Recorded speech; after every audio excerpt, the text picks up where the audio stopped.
আসসালামু আলাইকুম। সবাইকে স্বাগত জানাচ্ছি। আমি নাসরুল ইসলাম তন্ময়। শুরুতে বিআরবি কেবল সংবাদ শিরোনাম জানিয়ে দেব এই মুহূর্তে হাতে পাওয়া সর্বশেষ গুরুত্বপূর্ণ আপডেট বাংলা সংবাদ। শুরুতেই থাকছে শেখ হাসিনা হায়নার মতো নির্যাতন চালিয়েছে।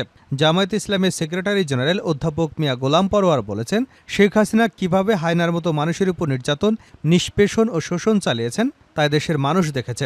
আশা করি এ থেকে জাতি শিক্ষা নেবে। গুম, খুন, অপহরণ, আয়নাঘরের মাধ্যমে মানুষের নাভিশ্বাস উঠেছিল শেখ হাসিনা সরকারের বিরুদ্ধে। সেই গণ অভিশাপে এই আন্দোলনের মুখে তিনি দেশ ছেড়ে পালিয়ে যেতে বাধ্য হয়েছেন। জুলাইয়ে এ রক্তঝরা ইতিহাস জাতির জন্য যুগ যুগ ধরে মাইল ফলক হিসেবে কাজ করবে। এবারে জানাবো, পরিবহন খাতে সব চাঁদাবাজের আস্তানা ভেঙে দিতে হবে। গণ অধিকার পরিষদের সভাপতি নুরুল হক নূর বলেছেন, পরিবহন খাতে সব চাঁদাবাজের আস্তানা ভেঙে দিতে হবে। মঙ্গলবার বিকাল ৩টায় জাতীয় প্রেস ক্লাবে সড়ক পরিবহনে নৈরাজ্য এবং চাঁদাবাজি বন্ধে করণীয় শীর্ষক আলোচনা সভায় তিনি এ দাবি করেছেন। জানাবো, কলকাতায় মমতার পদত্যাগে আন্দোলন, গ্রেপ্তার ২২০। পশ্চিমবঙ্গের আরজিকর কাণ্ডের প্রতিবাদ এবং মুখ্যমন্ত্রী মমতা বন্দ্যোপাধ্যায়ের পদত্যাগের দাবিতে ডাকা মিছিলে অভিযান চালিয়ে ২২০ জনকে গ্রেপ্তার করেছে পুলিশ। ভারতীয় সংবাদ মাধ্যম আনন্দবাজারের এক প্রতিবেদন থেকে তথ্য জানা যায়। এদিকে হারুন এবং তার স্ত্রীর বিদেশ যাত্রায় নিষেধাজ্ঞা। দুর্নীতির অভিযোগের পরিপ্রেক্ষিতে ঢাকা মহানগর পুলিশের সাবেক অতিরিক্ত কমিশনার হারুনা রশিদ এবং তার স্ত্রী শিরিন আক্তারের বিদেশ যাত্রায় নিষেধাজ্ঞা দিয়েছেন আদালত। দুর্নীতি দমন কমিশনের উপপরিচালক মোহাম্মদ জানুল আবেদিনের আবেদনের পরিপ্রেক্ষিতে ঢাকা মহানগর সিনিয়র স্পেশাল জজ আদালতের বিচারক মোহাম্মদ আশামসুজ্জগলুল হোসেন আদেশ দিয়েছেন। এবারে জানাবো, গুম হওয়া ব্যক্তিদের সন্ধানে ৫ সদস্যের তদন্ত কমিশন। গুম হওয়া ব্যক্তিদের সন্ধানে তদন্ত কমিশন গঠন করেছে সরকার। হাইকোর্টের বিচারপতি মইনুল ইসলাম চৌধুরীকে সভাপতি করে ৫ সদস্যের এই কমিশন গঠন করা হয়েছে। এবং সর্বশেষ জানাবো, ডক্টর ইউনূস বাংলাদেশকে সমৃদ্ধির পথে এগিয়ে নেবার সক্ষমতা রাখেন।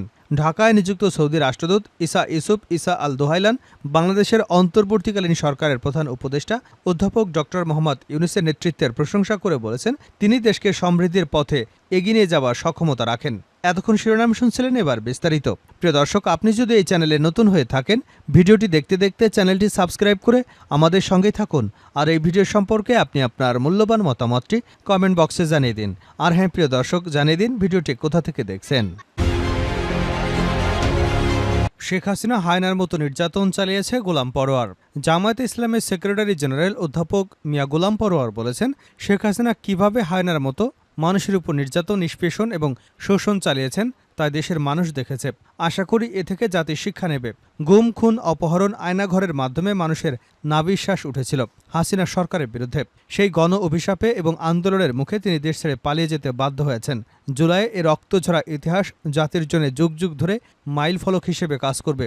বুধবার সকাল ৯টায় ঝালকাঠি জেলা শিল্পকলা একাডেমি মিলনায়তনে অনুষ্ঠিত বৈষম্য বিরোধী ছাত্র আন্দোলনে শহীদ পরিবারের মাঝে নগদ অর্থ প্রদান, ছাত্র জনতা ঐক্য সমাবেশে প্রধান অতিথির বক্তব্যে মিয়া গোলাম পরোয়ার এসব কথা বলেন। তিনি আরও বলেন, দেশের ক্রান্তি লগ্নে ছাত্ররাই তাজা রক্ত দিয়ে দ্বিতীয়বার দেশ স্বাধীন করেছে। আমরা ওই সব শহীদ পরিবারের পাশে আছি যারা সন্তান হারিয়েছেন, স্বামী হারিয়েছেন, ভাই হারিয়েছেন। তারা যেন হাহাকার না করে, কারণ মৃত্যু অনিবার্য, সেটা মানতে হবে। বুকের কষ্টকে পাথর চাপা দিয়ে আল্লাহর কাছে দোয়া করতে হবে, যাতে শহীদদের আল্লাহ জান্নাতের উচ্চ মাকাম দান করেন। পরিবহন খাতে সকল চাঁদাবাজদের আস্তানা ভেঙে দিতে হবে, ভিপি নূর। গণ অধিকার পরিষদের সভাপতি নুরুল হক নূর বলেছেন, পরিবহন খাতে সকল চাঁদাবাজদের আস্তানা ভেঙে দিতে হবে। মঙ্গলবার বিকাল ৩টায় জাতীয় প্রেস ক্লাবে সড়ক পরিবহনে নৈরাজ্য ও চাঁদাবাজি বন্ধে করণীয় শীর্ষক আলোচনায় সভায় তিনি এসব কথা বলেন। বাংলাদেশ শ্রমিক অধিকার পরিষদ পরিবহন ইউনিট আলোচনা সভার আয়োজন করে। আলোচনা সভায় গণ অধিকার পরিষদের সভাপতি নুরুল হক নূর বলেন, পরিবহন সেক্টরকে চাঁদাবাজ মুক্ত করে পরিবহন খাতে কল্যাণমূলক খাতে পরিণত করতে হবে।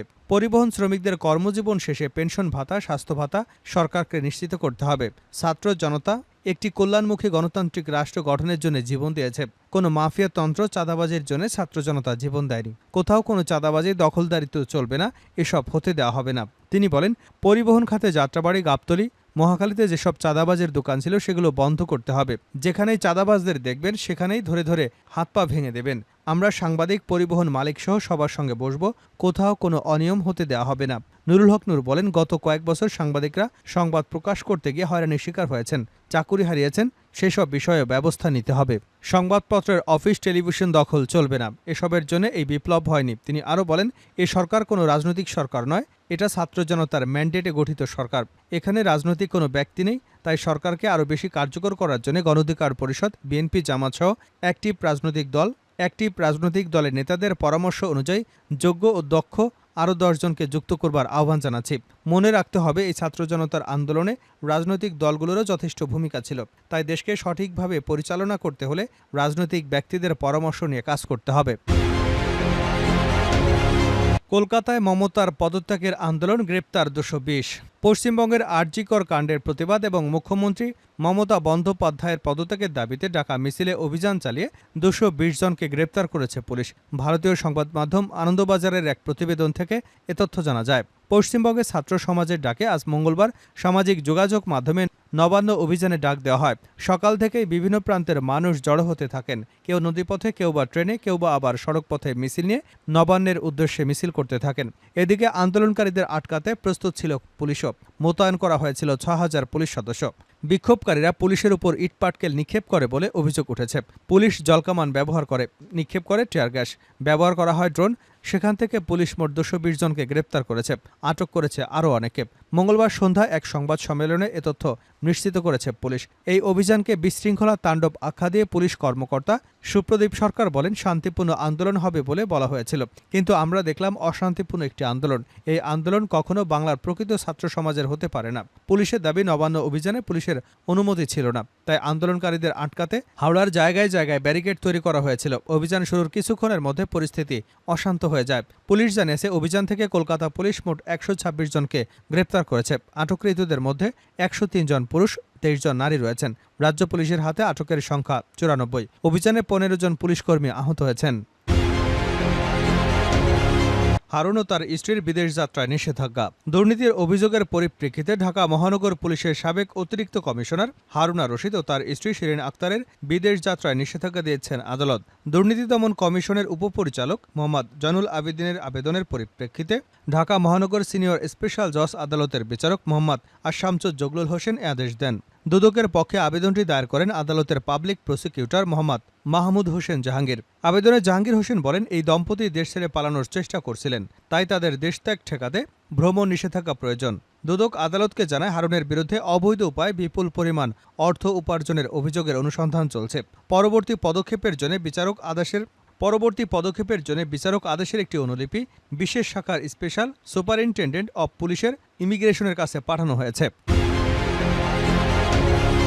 ডক্টর ইউনুস বাংলাদেশকে সমৃদ্ধির পথে এগিয়ে নেবার সক্ষমতা রাখেন সৌদি রাষ্ট্রদূত।